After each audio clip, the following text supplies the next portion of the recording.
안녕하세요. 번번한 북토파입니다. 구독과 좋아요, 알림 설정, 회원가입 부탁드리겠습니다. 트럼프가 다시 관세를 시동을 걸기를 시작했습니다. 한 2, 3주 동안 잠잠한 그런 모습이었는데 다시 관세병이 재발한 거 아닌가라는 언론 기사도 나와 있고요. 이게 지금 타격이 큰 게 삼성폰에도 최소 25% 관세를 물을 거라는 그런 어떤 또 압박이 연속적으로 지금 터지고 있는데, 이거 어찌 보면 삼성의 반도체 악재를 휴대폰이 효자노릇 해가지고 커버를 쳤죠. 그럼에도 불구하고 이게 지금 관세 장벽을 떡하니 그냥 완전히 정면 대응으로 맞닥뜨리게 생겼으니 지금 상당히 애플 포함 6월 말부터 관세를 본격적으로 부과하겠다라는 발등에 불이 떨어진 그런 어떤 이 트럼프의 정책이 지금 실행이 되고 있는데요. 삼성전자까지도 콕 집어서 다음 달 말부터 애플 등 관계 해외 생산 스마트폰에 25% 이상의 관세를 똑같이 매길 회사라고 이름장을 놓고 있다는 얘기죠.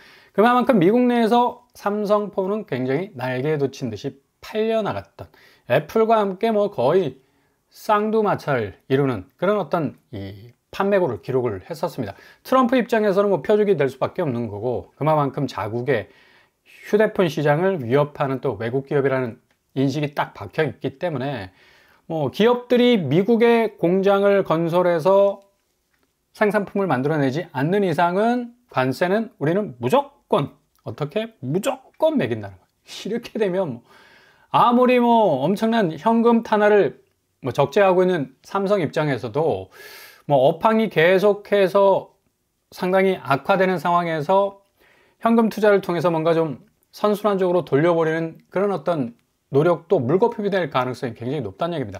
애플 같은 경우는 아이폰의 생산 거점을 인도로 옮기려고 하지만 그럴 경우에 관세 없이 미국에서는 판매할 수 없다라고 딱 못을, 또 애플에도 이렇게 자국 기업에도 못을 받고 있기 때문에 삼성 휴대폰 입장에서는 거의 빠져나갈 틈새가 없는 겁니다. 이러니까 삼성전자 지금 오늘 주식시장 보합세를 지금 딱 보이고 있고요. SK하이닉스는 조금 내려가는 추세인데, 이 반도체와 휴대폰 시장은 굉장한 6월 달에 후폭풍을 맞을 가능성이 높다라는 얘기입니다. 미국의 이 변수, 특별히 삼성전자 모바일이 영업이익을 64%까지 떠받치는, 어찌 보면 굉장한 백업을 해줬죠. 반도체 부분에서의 손실을 엄청나게 좀 메워주는 그런 역할을 했는데, 이게 이렇게 되다 보면 거의 반도체와 삼성 휴대폰 모바일까지도 구멍이 뚫리게 되는 그런 어떤 상황을 직면하게 될 수밖에 없게 됩니다. 이렇게 되니 지금 삼성 입장에서는 거의 비상이 걸릴 수밖에 없는 거고, 미국에서 판매되는 제품의 가격이 인상이 되거나 혹은 그 가격 인상으로 인해서 판매가 떨어지거나, 그리고 TSMC와의 어떤 본격적인 반도체 경쟁 안에서 좀 1년 정도 늦춰지는 어떤 기술력의 차이, 삼성전자가 과연 이런 관세 부담을 어떻게 이겨나갈 것인가, 그리고 반도체 기술력 차이를 어떻게 극복해 나갈 것인가. 아무튼 매출과 수익성이 상당히 좀 어려워질 가능성이 높고요. 미국 스마트폰 점유율만 봐도 삼성이 23%를 기록하고 있지 않습니까? 어마무시한 점유율이라고 말을 할 수가 있어요. 기타 구글, 모토로라, 샤오미 다 제껴버리고 삼성이 압도적인 어떤 이 점유율을 가지고 있기 때문에 이렇게 표적이 될 수밖에 없는 거죠. 이렇게 되다 보니까 지금 부동산 시장까지도 반도체, 그리고 수출 이 효자 노릇을 하던 휴대폰 시장까지도 출렁출렁거리니까 자산 시장의 아파트 시장 역시도 굳건하게 오른다라는 그런 어떤 우상향 궤적이 굉장히 흔들릴 수밖에 없는 그런 처지에 놓여 있다. 그러니까 관세와 아파트 값의 어떤 이 함수 관계가 굉장히 촘촘하게 지금 연결되고 있는 것, 그런 어떤 모습으로 우리가 볼 수가 있고요. 이게 관세 전쟁이 부동산 시장하고 아무런 관계가 없는 것 같아 보여도 나 홀로 독주는 이제 더 이상 없다라는 얘기예요. 쫙 혼자 1등 해봤자 이거는 아무도 뒤에서 따라오는 사람이 없는데, 경쟁자가 없으면 1등하면 뭐하냐고. 그게 1등이냐? 꼴찌지. 그런 얘기잖아요. 바꿔 말하면 아무리 자산시장에 안에서 스스로의 가치를 높여 세우는 그런 어떤 독주를 한다 해도 나 홀로 독주밖에 뭐 안 되는 거고요. 이렇게 되다 보니까 지금 뭐 부동산 시장 계속해서 펌프질하기 위해서 공급 부족하다, 공급 부족하다, 이 공급 부족 시그널을 보내주고 있는데, 실질적으로 서울 아파트 공급 물량은 47,424가구, 적정 수요가 46,000가구인데 소폭 웃도는 수준입니다. 공급이 그닥 그렇게 모자라지 않다라는 얘기야. 이렇게 되다 보니까 지금까지의 이 공급 부족으로 인해서 앞으로 가격은 어마무시하게 오를 거라는 공포 심리가 계속해서 먹혔었는데, 지표상으로 보면 그렇게 공급 절벽이 아니라는 얘기입니다. 이후 전망이 급격히 암울하다라는 어떤 그런 또 뉘앙스를 좀 풍기고 있는데, 이 신축 시장에 공급이 부족하다고 해서 집값이 직접적인 자극을 받아서 엄청나게 오를 것이다라는 그런 전망은 지금 상황하고는 좀 안 맞는 그런 어떤 이 관계를 보여주는 것 같고요. 일단 물론 신축 아파트는 상승률이 높을 수밖에 없죠. 8.61, 그리고 7.87, 5.14, 5.79 등등 해서 5년 이하, 10년 이하, 또 계속해서 연식이 오를수록 자산 가치는 떨어질 수밖에 없는 거니까 반짝반짝하는 신축이 당연히 상승폭이 높아질 수밖에 없는 거죠. 그러나 구축 시장에서는 역시 매물이 넘쳐 흐른다. 아무리 신축 공급 부족을 외쳐도 구축 시장에서 넘쳐나는 이 매물량, 집을 잡아가주는 사람들이 없기 때문에 이거 아무리 공급 부족 외쳐도 구축 시장에 이렇게 매물이 넘쳐 흐르고 있는데, 이 공급 부족을 말하기에는 뭔가 좀 어색한 부분이 충분히 있다는 얘기죠. 물론 신축 공급은 고갈이지만 구축은 매물이 여전히 8만에서 12만 건, 전세 월세까지 합치면 구축 아파트 시장은 거래 절벽에 지금 직면해 있습니다. 결국 공급 부족 얘기는 좀 제한된 얘기다. 구축 고점 가격에 이 분기점이라는 뚝이 탁 하고 터지기 시작하면 기회의 본물이 터져 나오기 시작할 겁니다. 그러니까 입 벌리고 기다리는 게 아니라 좀 칼을 가셔야 돼요. 나름대로의 어떤 타이밍을 노리시면서, 만약 내 집 마련에 대한 어떤 마스터 플랜을 가지고 계신다면 천천히 진행하시는 것이 좋을 것 같고, 너무 서둘렀다간 또 엄청난 리스크를 떠안을 수 있을 가능성이 있으니까 좀 조심조심 가셔야 되겠고요. 지금 검단이 초역세권 진입 앞두고 우리 집도 10억 갈까라는 그런 말도 쏟아져 나오고 있는데, 검단 신도시가 왜 각광을 받았느냐? 그만큼 서울과의 접근성이 좋은 반면에 서울은 지금 20평대도 10억이 넘어가고 84제곱 30평대는 더 이상 국민평형이 아니야. 15억 넘는 집값이 무슨 국민자 붙이면 좀 어색하지 않나? 그 정도로 굉장히 좀 이 집값 자체가 왜곡되어 있는데, 검단 신도시는 그래도 어느 정도 합리적인, 좀 접근 가능한 어떤 이 분양가를 계속 내놨기 때문이죠. 근데 여기 교통 호재가 들어온다 하면서 오매불망 망부석처럼 계속적으로 그냥 시간만 지나갔었는데, 그러니까 다음 달 6월 말 계양역에서 검단까지 거의 7km 구간을 연결하는 인천 지하철 1호선이 개통이 딱 됩니다. 총 3정거장 생기게 되는데 검단 신도시와 서울의 접근성이 대폭 개선이 되죠. 검단역까지 가는데 한 20분 넘게 걸렸는지 5분에서 8분밖에 안 걸립니다. 그리고 서울역까지는 한 3, 40분이면 충분히 도달할 거리에 들어가게 되고요.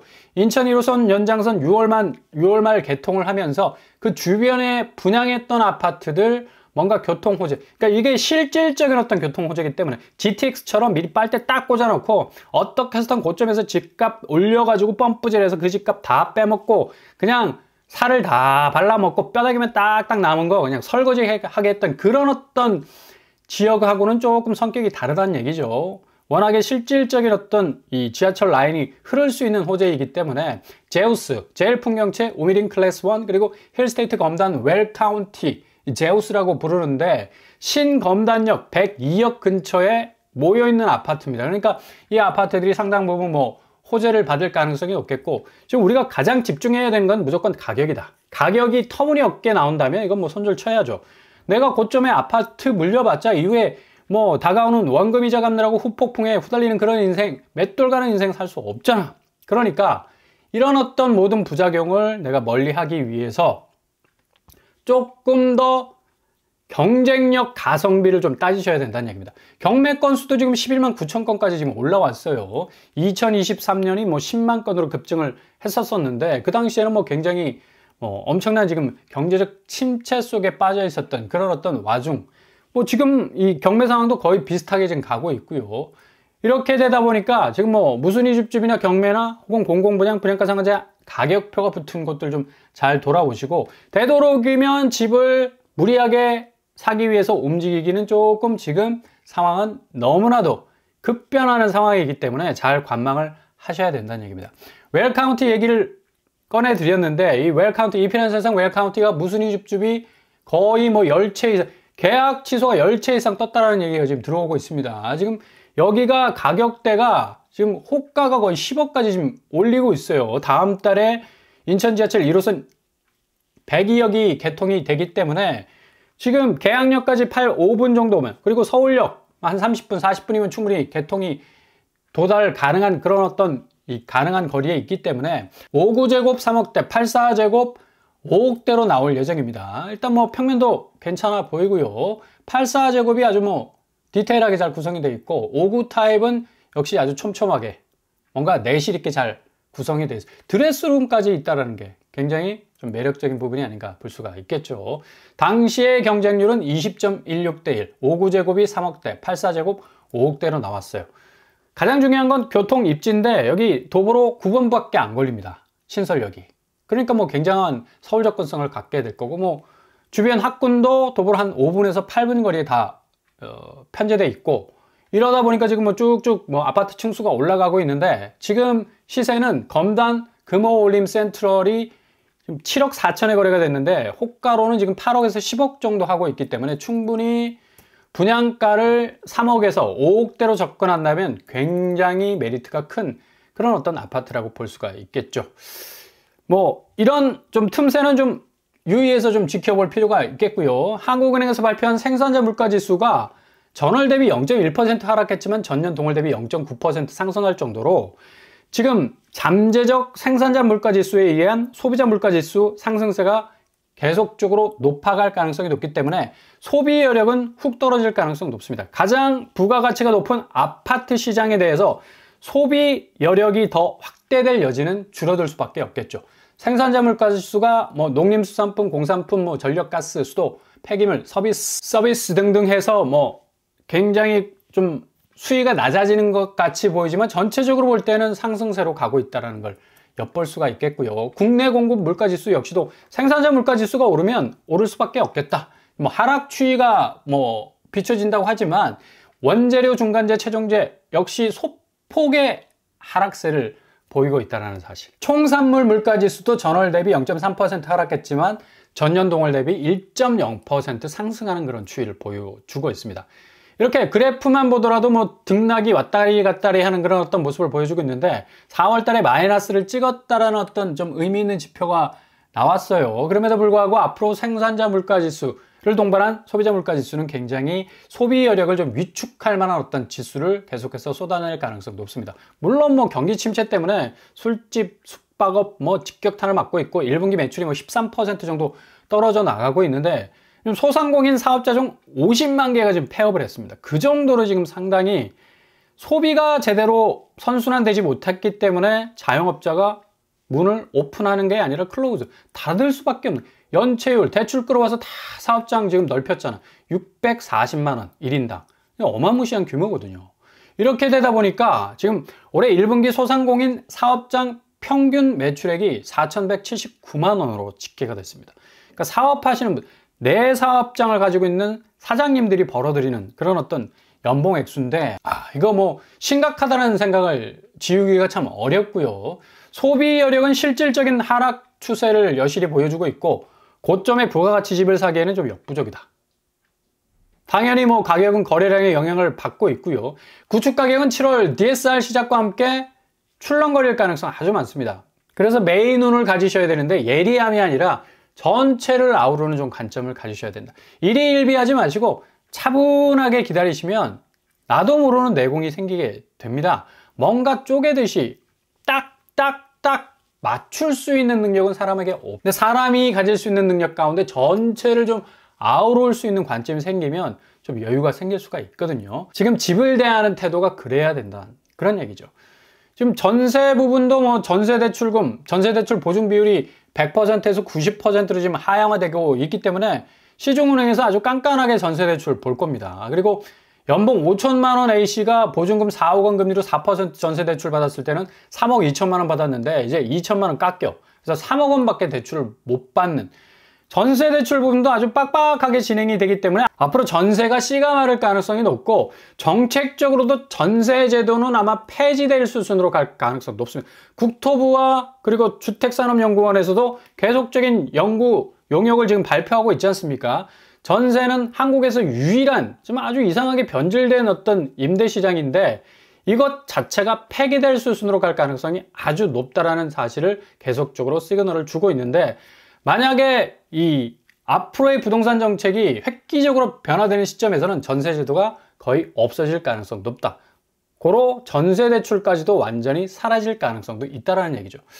이렇게 7월 3단계 DSR도 앞두고 시중은행 주담대 오픈런을 지금 하고 있는 그런 상황인데, 비대면 주담대 하루 150건으로 제한하고 있고, 대출 증가세 철저하게 지금 모니터링 할 수밖에 없는 그런 상황이고요.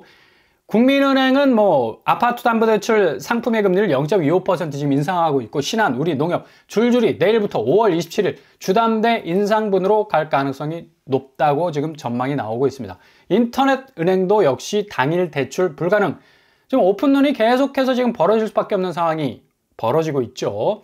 빌릴 때야 대출금 좋지, 갚을 때는 뼈를 깎아야 되는 그런 어떤 고통이 있을 수밖에 없는 거고, 대출 파이 좀 줄이고, 전세 대출 역시도 내 집 마련까지는 좀 무리입니다. 그래서 좀 조절해서 받으셔야 될 것 같고, 선을 넘는다는 건 자기 기준을 무너뜨리는 거죠.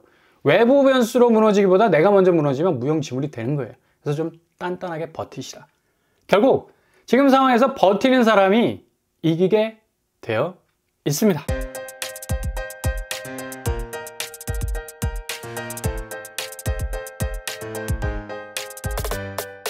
오늘의 부동산 캐릭터처, 역시 지금 미국의 변수가 상당 부분 지금 삼성과 같은 대기업에 엄청난 지금 위기를 불러일으키고 있는데, 앞으로 한국의 경제와 그리고 내수 경기 어떤 방향으로 가느냐에 따라서 아파트값, 집값, 향후의 행보가 확실하게 정해질 것 같습니다. 너무 서두르는 마음 가지지 마시고 차근차근 접근하신다면 아주 좋은 기회 찾아오게 될 겁니다. 오늘도 응원합니다. 항상 여러분의 길이 꽃길만 되실 수 있기를 바랍니다. 사랑과 빰빰한 목도 빨아마시겠습니다. 구독과 좋아요 부탁드립니다. 감사합니다.